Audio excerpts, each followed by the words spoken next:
ଦେଖନ୍ତୁ ପିଲାମାନେ ମାନେ ଦେଖନ୍ତୁ ରିଜର୍ଭ ବ୍ୟାଙ୍କ ଅଫ୍ ଇଣ୍ଡିଆରୁ ଯେଉଁ ଭ୍ୟାକେନ୍ସି ଆସିଥିଲା 562ଟି ପୋଷ୍ଟ ଟୋଟାଲ ସେଥିରେ ଅଫିସ୍ ଆସିଷ୍ଟାଣ୍ଟ ପାଇଁ ତାର ଲାଷ୍ଟ ଡେଟ୍ ପାଖେଇ ଆସିଲାଣି।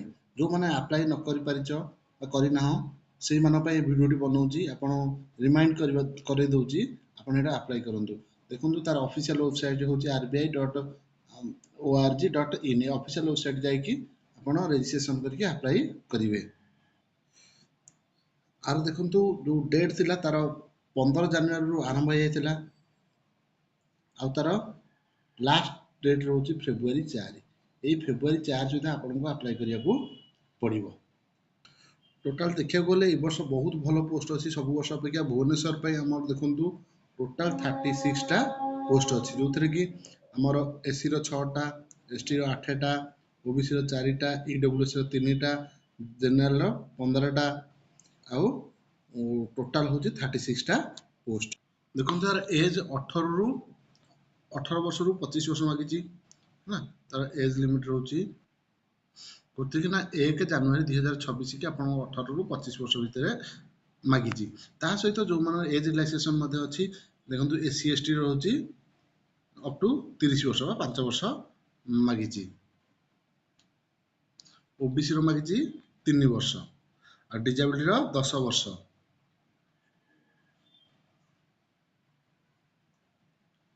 ଏକ୍ସ ସର୍ଭିସମ୍ୟାନ୍ ଯେଉଁମାନେ ସେମାନଙ୍କୁ ଅପ୍ ଟୁ ମ୍ୟାକ୍ସିମମ୍ 50 ବର୍ଷ ପର୍ଯ୍ୟନ୍ତ ମାଗିଛି।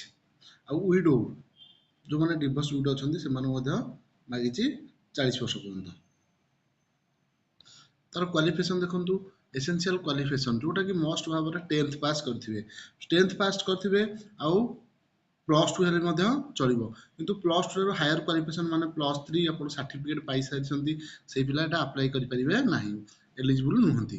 ଓକେ, ତାର ଯେଉଁ ଏକ୍ଜାମ୍ ହେବ, ତାର ଏକ୍ଜାମ୍ ଗୁଡ଼ିକ ଦେଖନ୍ତୁ ଏଇ ପାଟର୍ନ ଆସିବ। ରିଜନିଂର 30, ଜେନେରାଲ ଇଂଲିଶର 30, ଜେନେରାଲ ଆୱାରନେସ୍ର 30, ନ୍ୟୁମେରିକାଲ ଗୋଟେ 30, ଟୋଟାଲ ହେଉଛି 120।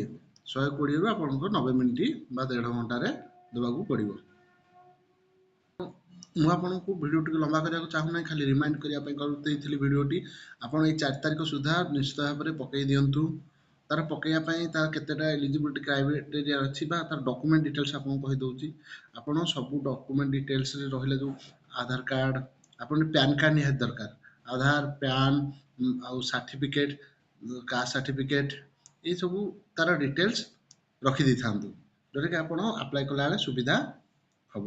ତା ସହିତ ଆପଣଙ୍କୁ ଗୋଟେ ଏଥିରେ ଅଛି ସିଗ୍ନେଚରଟା ଆପଣଙ୍କର 10ରୁ 20 KB ଭିତରେ ଦରକାର ହେବ। 20ରୁ 50 KB। ଆଉ ରହିଲା ଯେଉଁ ଗୋଟେ ଅଛି ତାର